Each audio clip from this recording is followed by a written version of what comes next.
seriously popular. Come on, then. You happy? I've never been happier. Nothing like you venting all your rage. I don't have that much rage. Welcome to the Life of Bryony, the podcast where we dig into life's messiest moments and find the joy hidden in the chaos. My guest today is someone I love, author and broadcaster Dawn O'Porter. Dawn is here to chat about her latest novel, Honeybee, a brilliant exploration of female friendship, adulthood, and mental health. It's like I'd been shot. I just thought, life as I know will never be the same again. I've lost her. Wondering how to survive adulthood and come out the other side? This is the podcast for you.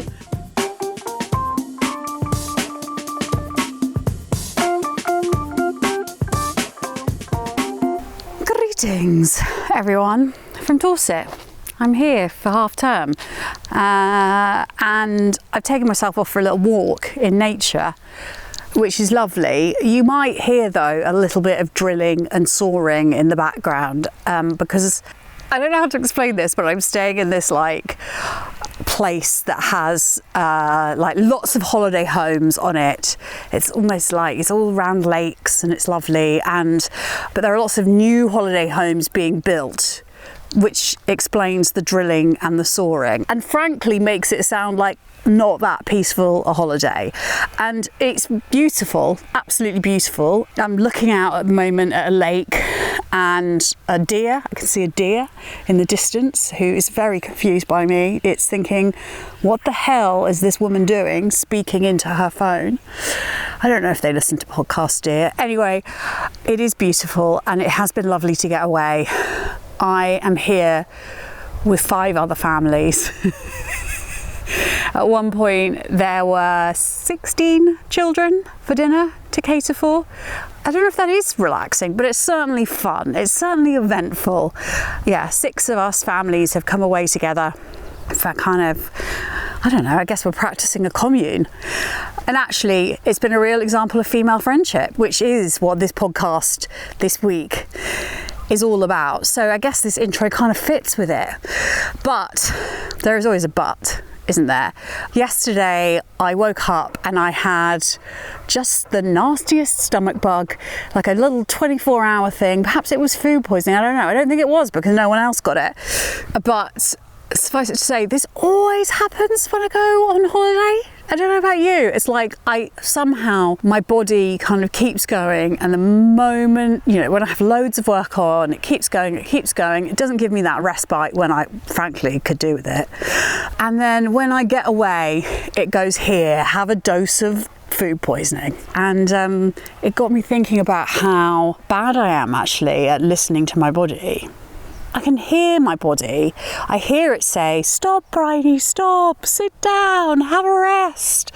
But I don't listen to it. I just miss it. And I think that's quite sort of, I don't know, I feel that this is something that women are quite good at doing, is hearing and then just kind of overriding it because the world doesn't want us to feel those things. It needs us up and functioning and working and looking after all the kids and all the other things that we are supposed to tick off the list. You hear that lovely drilling in the background? I'm ignoring the drilling and I'm focusing on the lovely deer. So that's what this week's been about, having to listen to my body a bit more. I wonder, are you any good at paying attention to your body? Do you know what your cues are? For me, I think the moment that I start to feel overwhelmed is a sign that I'm going down an unhealthy route. And actually, if I'm honest, I did start to feel overwhelmed a couple of weeks ago. So there you go. I think I'm going to sort of write down a list of things that are my kind of signs for overwhelm. I don't know if you can hear some more lovely gentle knocking over there. I'm going to return to actually there's only 8 kids now, so it's very relaxing. I'm going to return to the 8 children. Only one of them's mine, but we are commune parenting, so they're all mine this week. And what a delight that is. Does anyone want to come and set up a commune with me? Shall we do it? Let's do it.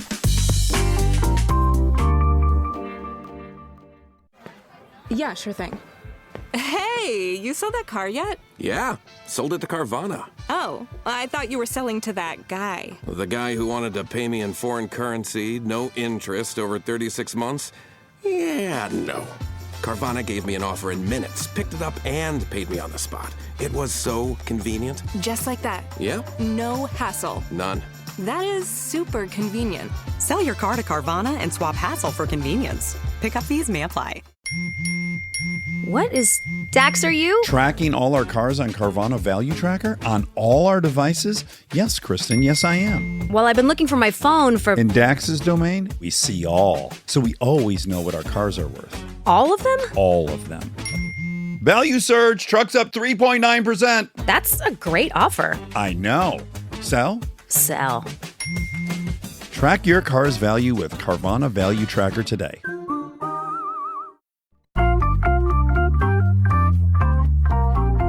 My guest today is Dawn O. Porter. She's a best-selling author and beloved broadcaster who's known for her candid and humorous take on life. Dawn's work explores the messiness of adulthood, womanhood, and the pressure to have it all figured out. Her latest novel is called Honeybee, and it explores the ups and downs of female friendship, the struggle to find purpose, and the feeling of being stuck in a life that doesn't quite match up to your expectations. Plus, there's loads of sex. In today's episode, we talk about everything from the unconditional love of our friendships to the time we went on holiday together by accident. So if you're looking for a refreshing, heartwarming and funny take on life's challenges, you'll love my chat with Dawn. I want to talk to you about female friendship because I just finished your latest book, Honeybee, which is it the third? The third, yeah. In a series of books about these two friends, Renee and Flo, but also because I feel like the universe really wants us to be friends. We are. No, I know, but like I think over the years it has like really thrown us together. Because I was sent to interview you. Which book was that? I think you were pregnant with your second. So that would have been The Cows. I was on the book tour for The Cows. Yeah. Is that which is the one where she like has a wank? That's The Cows. Yeah. Okay. Yeah, and I was sent to interview you. We were in Ham Yard, I think. Were we? In that big hotel. I think you'd just been on a bender. Yeah. And you were telling me about that. And I didn't really know much about you. You were giving yourself a really hard time. And I was telling you not to worry about it because I was pregnant but missing benders. And so I was like, don't worry about it. Go easy on yourself. It's fine. And then I remember reading, however long it was later, that you had, had to go to rehab. Yes. And that your bender was part of an ongoing thing for you. And I just felt really guilty because I felt like I was just sitting there going, don't worry about it. You'll feel, you just got the fear. Yeah, You'll be fine. Up until then, I was totally responsible with my drinking, but it was you gave me the permission to... I made you spiral. Yeah, it was all going fine up until then. No, what I remember is it was like I was definitely at that stage of new motherhood where I was really shocked that I was basically drinking as much as I had drunk before. Like there's something in my brain that had just assumed that parenthood would do for me what I now know I needed rehab to do. Right. And I just thought, I'll become a sophisticated person who has like one glass of red wine a week or something. I don't know why, because I never drank red wine. And I was like so shocked that it's like I picked up from where I left off. I was in this sort of justification mode, I think. And I just kept asking, do you drink as much? Do you like a drink? Like I was trying to get like permission to basically carry on drinking. Yeah, I understand that. I think sometimes when there's something that you can feel isn't quite right, I go out for justification too from people to make sure that other people are doing the same thing just to make myself feel better. Feel like it's okay. It's like you're going through those and I think I knew it wasn't, but it's like you have to go through those stages to get to like the acceptance stage. But also with your first kid, if you've been like a party person up until you have kids, it is really hard to turn that part of your life off because babies don't do what that rehab thing that you think they'll do for a lot of people. Or very often they do stop you having the fun that you had before, but in a kind of very kind of resisting way. And so you feel completely not yourself because you didn't really get the chance to say goodbye to that person. And so she comes back again. And then there's the period of time where like, who am I now? I'm a mother. But it's not something that automatically happens. I've seen that with quite a lot of people. I'm still the same person as I was before because I think I want to be, but now she's really hard to be. Yeah, I don't have the time to be her. It's too exhausting to be her I now. might be arrested if I'm and racked that with person. guilt, like proper guilt for the first time ever that isn't just about you. And that's being hungover around your kids. I mean, I'm still singing that song very loudly, but being hungover around your kids is a horrible feeling. And yeah, I think you were probably just in that time. You were great, by the way. I absolutely adored you. Really? Yeah. Oh, well, that's so nice to know. So then, like, we followed each other on Instagram, and then, like, life went on, and I got sober, and you had your other child, and you have this incredible, successful career as a novelist, and you were living in America, and then you moved back, and then our paths were thrown together last summer, 2023.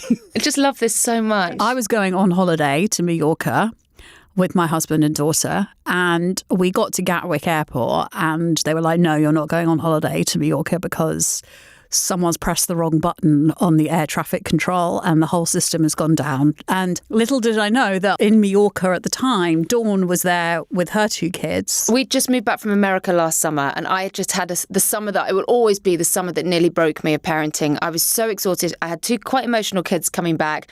I was emotional. Chris was filming. And my friend at the end of the summer just said, he's got a house in Mallorca. Come out for the last weekend of the summer holidays. Just do your flights. I'll take care of you. Let me look after you. And I was like, okay. That sounds lovely. It was so kind and so lovely. That sounds like just what I need. So I go, and there's another kind of a few families, friends, all my old uni friends that were there as well. And on the day that I was supposed to leave, all hell let loose at traffic control. And my friend got out on the flight before me, and weirdly, my friend got out on the flight after me, but my flight got cancelled, and they said the soonest they could get me out of Mallorca was 10 days later. And I'm at this point just a broken mother, like just so tired, so done.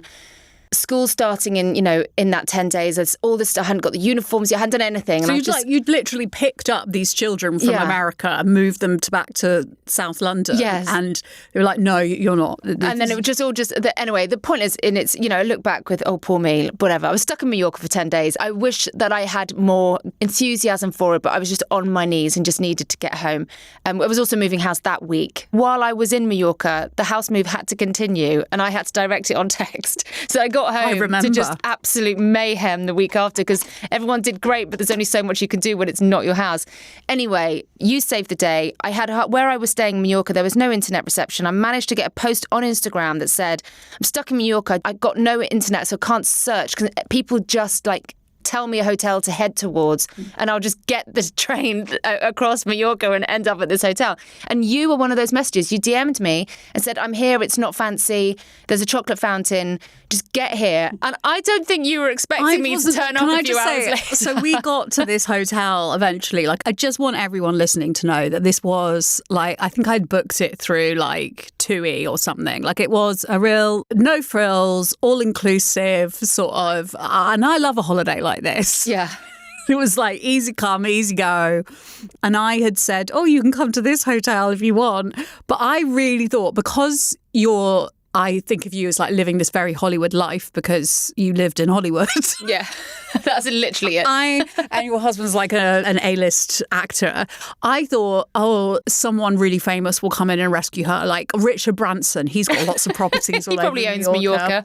Yeah, but if not, I'll just tell her about this little 3-4 star. I'm not sure it's 4-star Bryony. If there were any stars, it was great. I don't know if there were many stars. I was I'll let her know. And then you were like, I'm here. And I was like, oh no, this is so mortifying. Because it was this whole hotel, which was basically a tower block on the sea. It was in that very codependent way. I was like, oh no, it's a terrible reflection on my character. It was so perfect and exactly what I needed. Bear in mind, I'm at the end of the summer holidays. I don't want to spend any money anyway. So the idea that I was then stuck in Mallorca and was going to have to that was the perfect budget, the perfect place. My kids, my eldest and your daughter got on so well, which was a godsend because they could go snorkeling together. That was the real saviour. And then you basically just said to me, stay with us for the entire week. Like, come to the dinners. We'll meet you at breakfast. We'll meet for lunch. We'll go snorkeling. We'll go to the beach together. And I was just so overwhelmed because I was quite broken at the start. And by the end, we'd been to water parks and we'd had the most amazing time. You remember when I nearly died on the water? The cobra. Oh, the cobra. So you go down on this donut, this inflatable donut. And I hate things like that, but I'm doing it so my kids like me. And I go down on this donut, bounce on the water, and my neck jammed back. You look like a ragdoll.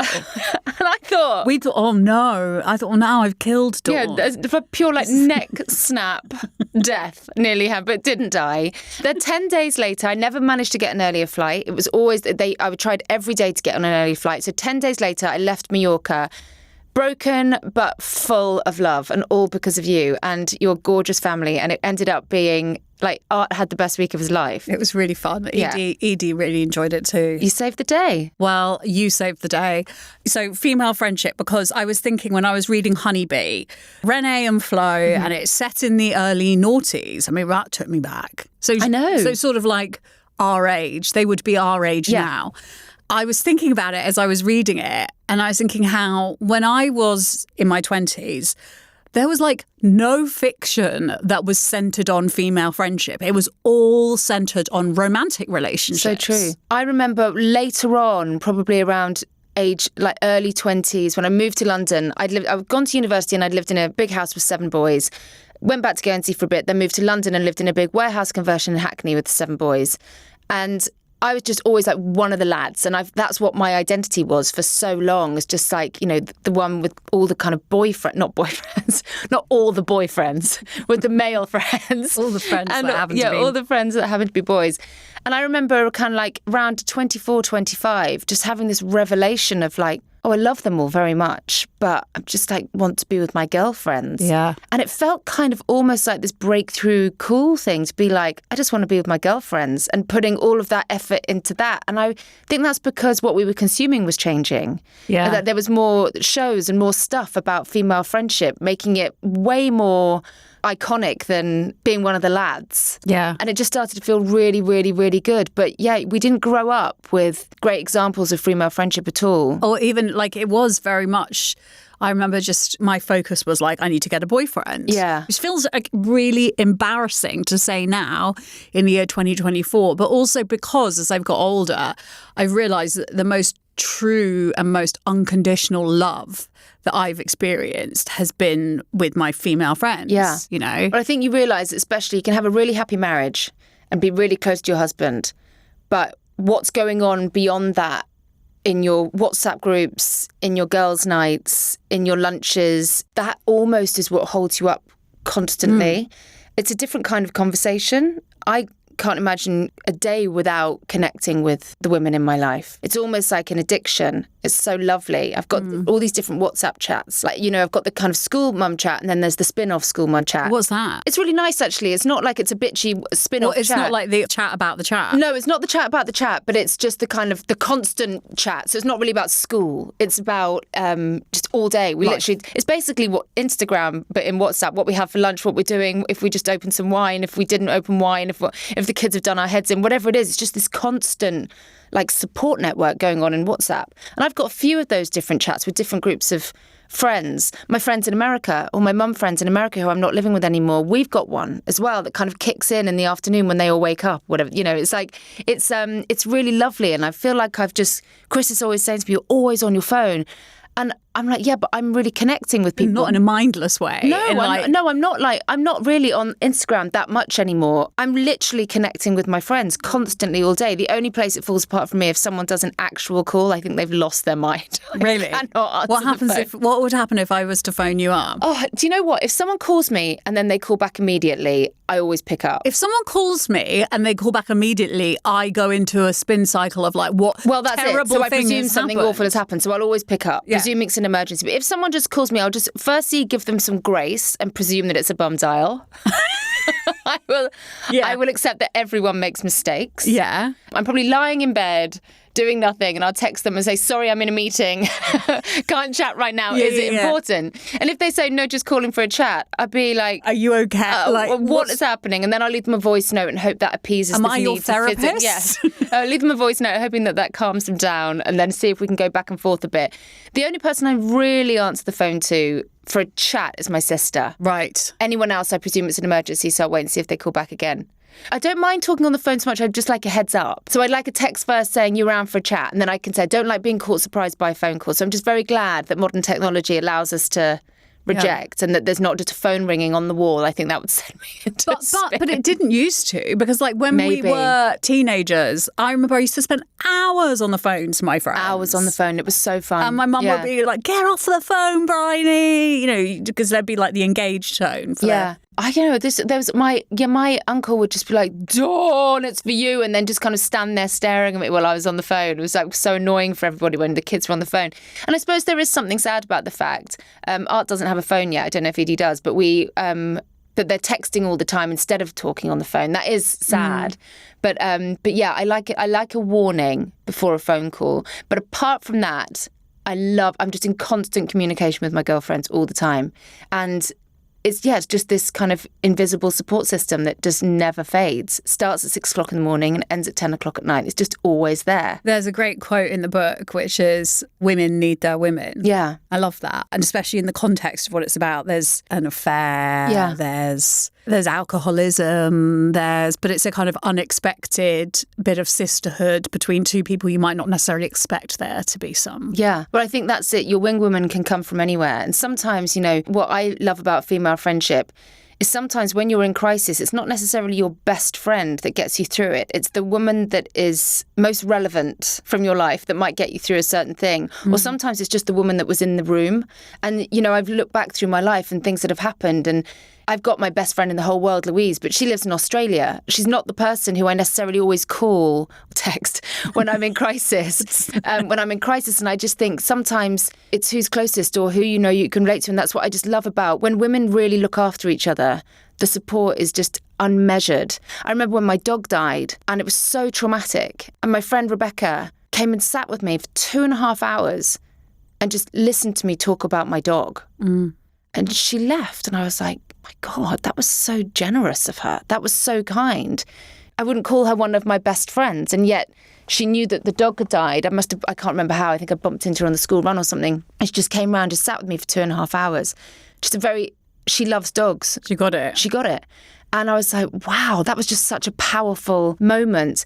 I just love the way that you can step in. You can step in and be someone's wing woman and get them through something at any point. It's like, I always think it's also like a karmic thing. Like it's what you put out into the universe. And I have a very dear friend she's been going through some really hard stuff recently. And in the summer, she texted me, I was like, how are you doing? And she was not well. And she was like, I'm really sorry. Like, this is just endlessly texting you bad news. And I was like, I'm so sorry, darling, but that's not how friendship works. Yeah. Like, I don't just get to be here for the good bits. Yeah. Like, that's unconditional love. I want you to be able to tell me the shit bits, because that's what friendship is. It really right? is. And it's almost like that's what, in terms of writing, I find that way more interesting to write about than romantic relationships. Yeah. I really loved writing the love story in Honeybee. I really wanted to, because I think the girls are 22 and they're getting to an age where love takes on a whole different meaning, and there's way more at stake in your relationships when you officially enter adulthood. So it was really fun to write about that relationship with them, because up until then, boyfriends and whatever.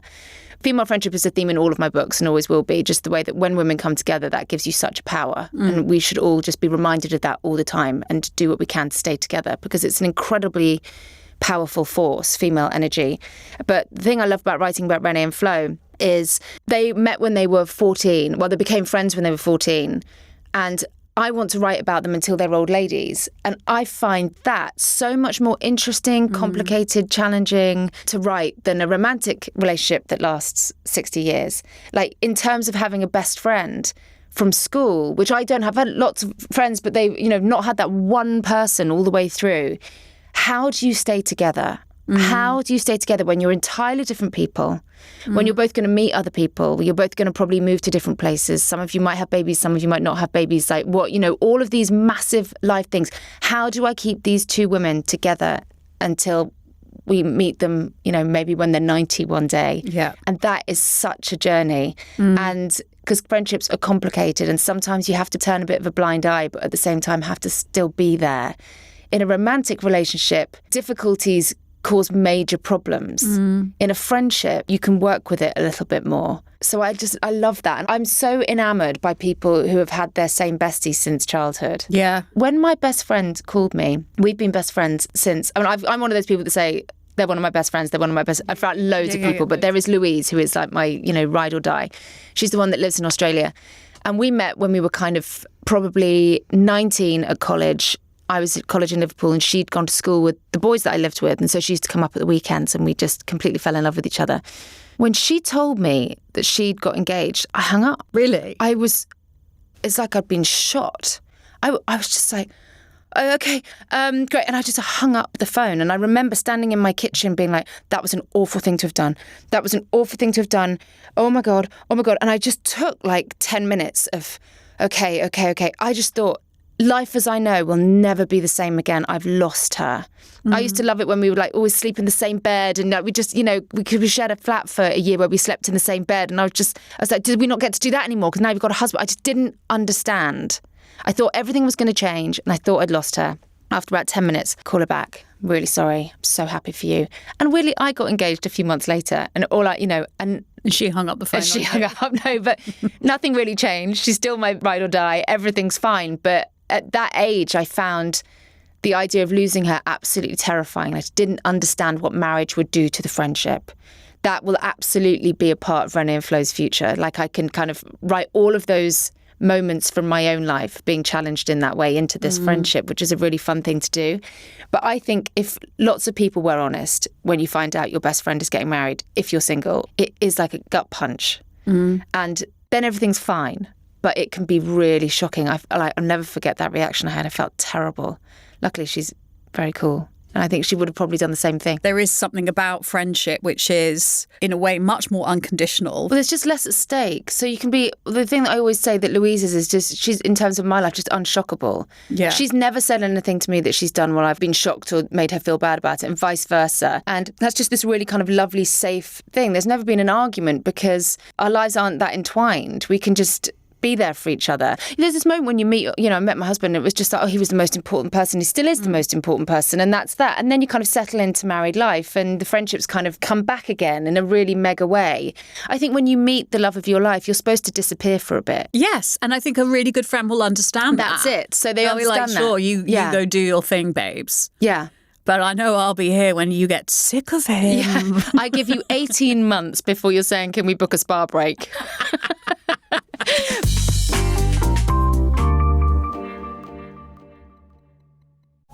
Wow. What's up? I just bought and financed a car through Carvana in minutes. You? The person who agonized 4 weeks over whether to paint your walls eggshell or off-white bought and financed a car in minutes? They made it easy. Transparent terms, customizable down and monthly. Didn't even have to do any paperwork. Wow. Mm-hmm. Hey, have you checked out that spreadsheet I sent you for our dinner options? Finance your car with Carvana and experience total control. Financing subject to credit approval. Girl, you have got to try this Laneige lip mask. Trust me, my lips needed that love. Love these vanilla vibes from Kayali. That top note is just so smooth. Smooth and stunning. That's what you get with this K18 hair mask. Those brands everybody's talking about, they're at Sephora. Discover the hype with the hottest names in beauty, including Laneige, Kayali, K18, and Rare Beauty. Only at Sephora.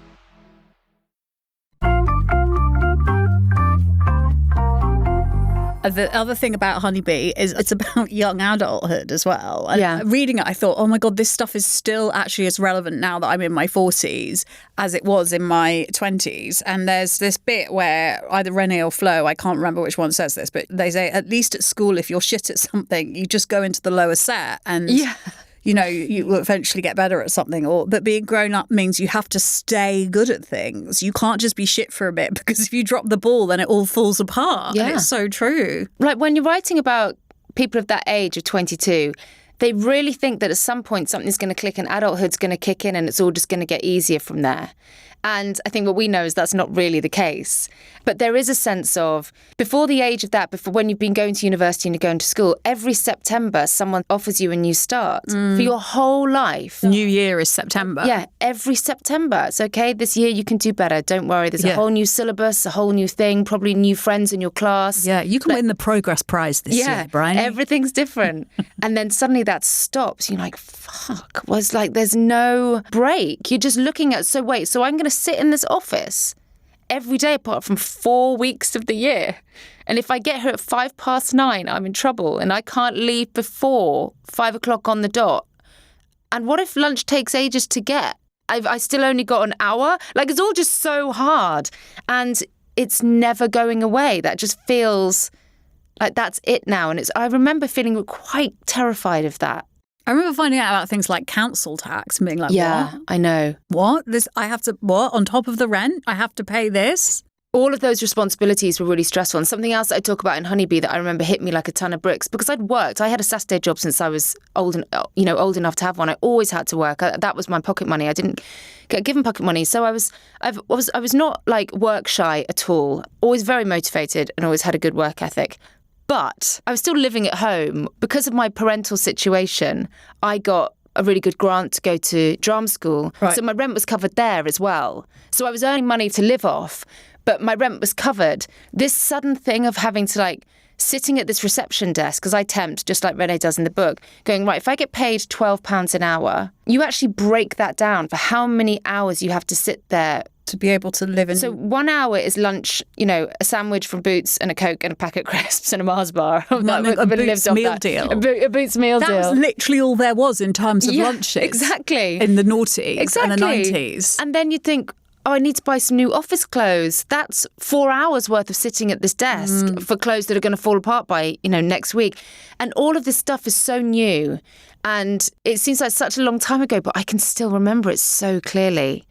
That's life now. We're used to that. We're used to the money that we earn getting us the things that we need. And you suddenly, what you can and you can't have and all of that stuff. That comes eventually. But I remember being totally flummoxed by it back then. I think also it's really nice, and I don't think we get the opportunity to do it very often. And what the sense I kept getting as I was reading Honeybee was I was reflecting on my own early 20s and how fucking chaotic they were. Like, my flatmates were humans and also silverfish, do you know what I mean? And I was like, Father Time will pay the council tax, do you know what I mean? Like, I didn't really understand what was going on.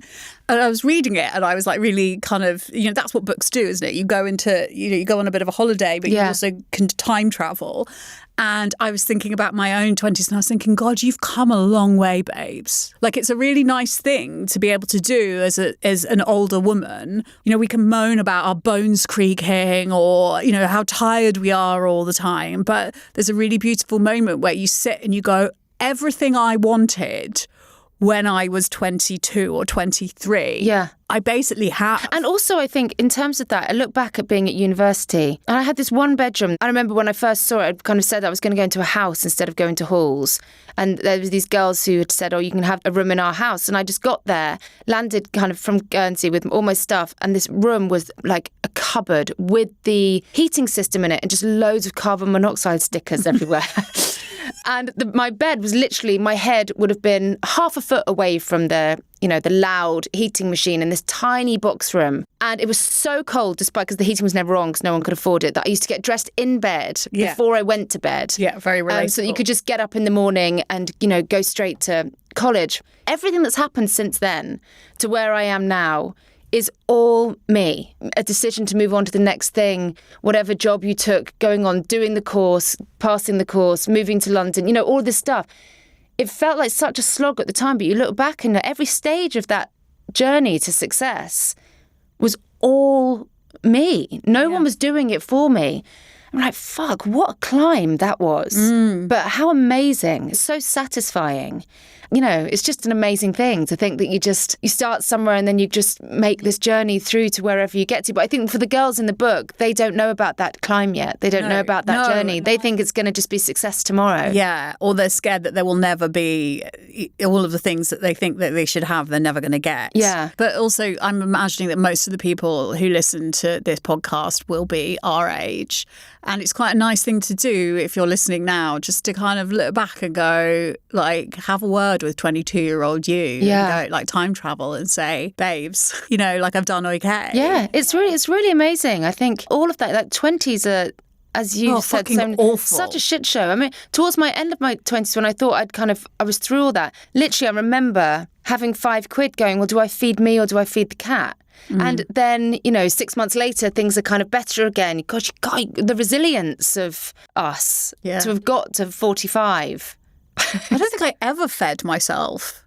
I must have done because I'm alive. Yeah. But, like, I fed myself Quavers, I think. Yeah, the diet was bad. To line my stomach before I went on a bender. I discovered how much there was a local coffee shop that sold a granola bar for like £2.60. And that granola bar was really massive and would really fill me up. So when I was really broke, I just lived on granola bars. But not now, because now it's like, you know, granola bars are quite healthy now. Back then, they were not. No, so it's basically I lived on cake. I just lived on cake. I was talking to my dear friend Laura the other day, and we were remembering going on holiday to, like, her aunt or someone had, like, a static caravan in France somewhere, and we went away. We were in our, like, mid-20s, and, like, we had no money. Like, she paid for my flight, and I was like, oh, I didn't get paid. I can't pay you back. And we had about, like, 20 euros for the week. Everything went on booze. Everything went on booze and cigarettes. Yeah, and then crisps. one of her aunt's friends had to, like, basically come and rescue us. Yeah, Bring you us think, around but that's some the thing. You food. think how, like, when you know it was so dire at sometimes, like, how were we surviving? Someone was obviously doing something somewhere. But I remember that. I, like, now I look back and go, that was the best holiday. Yeah. Like, it was awful. It's just, well, whoever the aunt is, he's just like got these girls who are just smoking and drinking and yeah. And if you're listening, I'm so sorry. But also thanks. But thanks for the baguettes and the cheese. So good. The other thing I wanted to talk to you about in the book is sex. Yeah. Soz. Is that okay? Always. So I'm apologising. That's all right. Do you enjoy writing sex scenes? Love writing sex scenes. Do you? Yeah, I really do. I love writing sex scenes, but honest ones. Sometimes they might be arousing, but I'm not necessarily trying to arouse anybody. I'm like, I like, especially at that age. There was no arousing sex in your 20s. Well, like, I not in didn't. my 20s. I didn't write the details. I don't know if you noticed this, but something that I really noticed, where up until kind of 20s or whatever, friends would always talk about sex that they'd had with whoever they'd had sex with in detail. And suddenly when real love started to come into things and people got boyfriends that they really loved, potentially might marry, the sex chat just stopped. And so I would never discuss my sex life with even my closest friends really now. And I find that really interesting. It's like, true. Even with your best friends, suddenly when real love is on the table with a guy, the minute details, certainly any criticism, like the sex conversation changes with your friends. And so in the book, like, I'm very kind of graphic about a lot of sex, but if there's real love, I might put the reader out the room at a certain point and just like keep it a little bit sacred. So it's there and it's, you know, you've got some nice bits to kind of get juicy about. There's some quite like relatable shit sex. Yeah. Drunken, like, did I have sex? Yes. Some did I have sex moments. Like, I definitely related to Flo, Yeah. who has what we shall call alcohol problems. Yeah. But I think back then, especially on Guernsey, getting blackout drunk was very aspirational. Really? Well, that was the goal. We would drink to get as pissed as possible. And it was, you know, 3 bottles for a tenner or whatever, putrid paint stripper wine that we would down before we got to the pub. Then I remember a friend and I, we used to always go to the pub, and I cannot believe they served it to us. But we used to order a glass of white wine with a shot of vodka in it. What? Drink that. Look, even the alcoholic here is I going, know, what? no, it was absolutely obscene. And that would be the start of our night. And then we'd still be going at 2:00 in the morning by the time. How? Well, I don't know. We would call each other in the morning and be like, How do we get home? No idea, whatever, can't remember anything. And that was just completely normal. And it makes me shudder now. I go back to Guernsey, I'm like, oh, if those streets could talk. What do people remember that I don't remember? Yeah. But it's fine. I don't do that anymore. But that's what that age group was. That's what we were doing. That's what Guernsey was. It was just so binge drinky back then. It's much more, the island offers so much more now. And I just don't think that culture still exists in the same way. But back then, that was really what we were doing. I went to Guernsey this year for the first time. Isn't it pretty? Oh my God. Did you do the festival? I did the festival. And they put me up in the posh hotel which hotel? Thingy gets married in the book. Oh, in St. Pierre Park. You stayed there? Yeah. I turned up in Guernsey and it was the nicest day of the year so far. It was May. Great. And I just thought, we went to Cobo Bay for a swim gorgeous. With the local triathlon ladies who clutched me to their bosom and took me into the water. And I thought to myself, I just don't understand why I don't live here. Yeah. It is so gorgeous and so wonderful and such a lovely way of life. It's just got better and better. But because you probably don't appreciate it when you're a child. There was 2 books that preceded Honeybee, both set in Guernsey. And only now are people going, God, Guernsey sounds amazing. And I think it's so telling of where I'm at in my life. Because Paper Airplanes and Goose are about René and Flo, like René desperate to leave the island, which is where I was. And I wrote those 2 before I had kids. And now I wrote Honeybee with kids at 45. I go back to Guernsey now and it's like turned into the most incredible, like my kids just think it's the best. We're on the beach all day. The restaurant's fantastic. We're boat hopping from island to island. We did 4 islands in 1 week last summer. Like, it's absolutely incredible. I've completely fallen in love with Guernsey again without even really realising what I was doing. You can really see that in Honeybee. It's a character all on its own. And if I continue to write these characters set on Guernsey, I think that love affair with the island itself will just continue to be more obvious in the books. But, Paper Airplanes and Goose, I was like, I want to get the fuck off the island. I feel it's a trap. It's not where they want to be. But also your childhood was quite kind of really terrible. Like your mother died when you were very young. Yeah. And you were brought up by your uncle. My mum died just before I turned 7 and I lived with my grandparents until I was 10 and then I moved in with my aunt and uncle who became my parents. Yeah. My dad is wonderful and lives up in Scotland, but we didn't live with him. It was extraordinary. But also not awful. My aunt and uncle have this lovely house. They were really interesting, great people. Are they kind of James and Auntie Jo in the book? Well, no, they're very different from them. But my auntie is called Auntie Jane and she does keep bees. They're not like that at all. James and my uncle are not similar at all. My uncle is an extraordinary person, but not like James. But I like the idea. Another way that I know that James exists and my uncle exists, but really the books are about female solidarity. And so the way that an auntie, the power of being an auntie, Auntie Jo doesn't have any kids in the book and she's taken in her dead sister's daughter and will do anything for her. And I love that relationship so much. It's the power of female solidarity. And I just love it that René sort of gets saved by her. But Guernsey's a really beautiful place. And we had this kind of extraordinary childhood, so much freedom because it's so safe, powering around on my bike from beach to beach, house party to house party as I got older. I didn't realise at the time quite how lucky I was. There was a lot of trauma for me because obviously my mum had died, but at the same time I was a happy kid. I mean, I was the school jester trying to make everyone laugh, probably to mask my pain, but I was still funny. That was just the most important thing. But I was, I did terribly in school.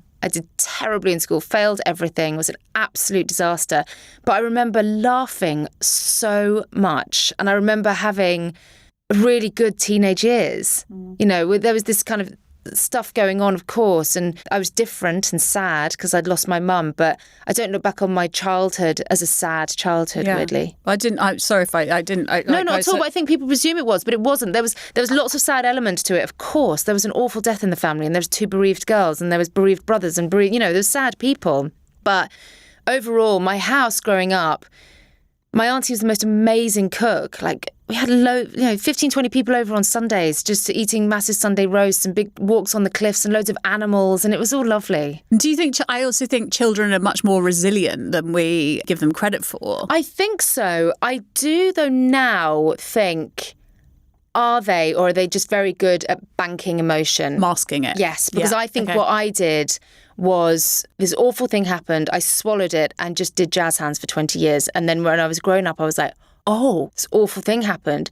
And it didn't come out again. I dealt with it, but there was no therapy back in the 80s on Guernsey. We were just... There wasn't any anywhere. There wasn't any anywhere. And I had people around, supportive people around me, but we didn't talk about it an awful lot. We kind of did crack on. And that just wouldn't happen now. I just don't know if that would happen now in the same way. I think the world that we live in is kind of more supported, and just the suggestion of therapy would come up a little bit quicker, I think, rather than maybe 40 years later. But I think in a way, people always say to me, oh, it's so sad, and then we're getting to an age now where my friends' mums are dying, and I sometimes think, well, that seems harder. Like, you've known that person your entire life. How do you live without them? Not that there's, it matters which is harder and which isn't, but I'm like, I'm okay about it. That's part of my story. It's not something that I feel like ruined my life. It gave me an extraordinary motivation. It gave me a lot of drive. I think it made me a very empathetic person. I think when something like that happens to you as a child, you have been given feelings and things to deal with that you shouldn't ever have had, that adults get. And so it puts a lot of emotion and feeling into your body that you get to grow up with, which is, in the end, quite a nice thing. But obviously I wish it had never fucking happened. I mean, it was really sad. But I can see how my life was built around it now. And I look at my life now, and I don't think it's a coincidence that I write for a living. I put it all onto the page. It all comes out constantly. Even though I'm not going to write about dead mums in this book, suddenly there's just a dead mum somewhere, because it's just obviously still there waiting to come out. But the therapy of writing fiction has been extraordinary. Paper Airplanes, the first in this series, that was me, for the first time, getting it all out. And I was a different person after I wrote that book.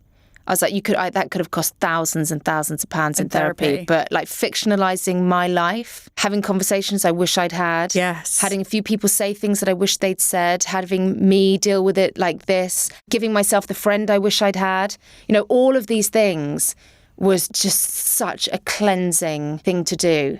I always think with these books, with the René and Flo books, they always seem to save the day. Yeah. The first one came, my TV career had gone to shit and I was just over. I didn't have any money, any job. And then I just got this call out of the blue from an editor saying, I think you'd write really well for young adults. Have you ever thought about writing fiction?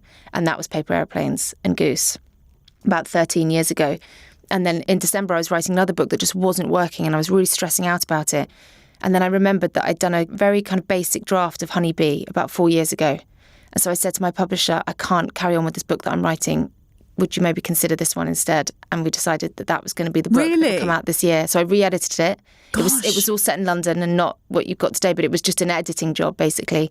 And they saved the day again. They just keep doing that. There's a line in the book somewhere where René goes for a job interview, and the woman who's doing the job interview knew her mum. Yes. And so René says, I feel like my mum just did me a favour. And I remember when I wrote that, I feel like that when I'm writing these books. So this was my gift for everything that I went through. Right. The fact that I've got these girls and this story and this amazing place that I can set them. This is the good that came out of all of that. That's so... I know, it's nice. I feel like we should probably finish on that, but I want to just quickly... René, I think she says, we are all running out of time. You can use it or not, and I choose to use it. And that, to me, kind of feels like it's very much a Dawn way, like a motto that you might live by as well. That was teenage me in a nutshell. Get me off this island. I've got to grab the world. I've got to just go and get. Early 20s to mid-20s, me sitting in TV production companies, booking audiences on Ruby Wax show and working behind the scenes thinking, what's my route to getting on camera? How do I become a journalist? How do I become a writer? Just like blinkers, eye on the prize. I'm running out of time. I'm not going to waste it. I think when you lose a parent, you can have this thing. I don't know if it was you and me that were talking about this the other day, but somebody else was saying, if you lose a mum or a parent, you can see your life until the point that they died. So my mum died when she was 36. So in the back of my head, 36 is this big thing in the future that I've got to get it all done before that. And as it happened, I gave birth to my first baby 2 days after I turned 36. So in many ways, my life began then. And as soon as I'd got past that age, everything slowed down.